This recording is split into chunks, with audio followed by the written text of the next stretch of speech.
নামাজে সেজদায় চোখ বন্ধ রাখলে কি হতে পারে, কি ঘটতে পারে, কি পরিণতি হতে পারে?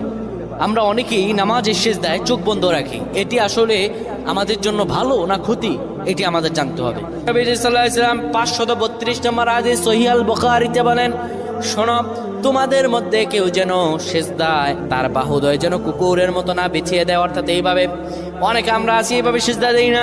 আমরা সেজদা এই যে বাহুদয় আমরা জমিনের মধ্যে লাগিয়ে দেই। রাসূলুল্লাহ স্পষ্টত নিষেধ করেছেন এইভাবে যেন কেউ সেজদা না দেয়। এইভাবে যদি সেজদা দেয় আল্লাহর দরবার তার নামাজ কবুল হবে না। শুধু তাই নয়, রাসূলুল্লাহ সাল্লাল্লাহু আলাইহি সাল্লাম সেজদার মধ্যে গিয়ে চক্ষু বন্ধ করা ঠিক নয়।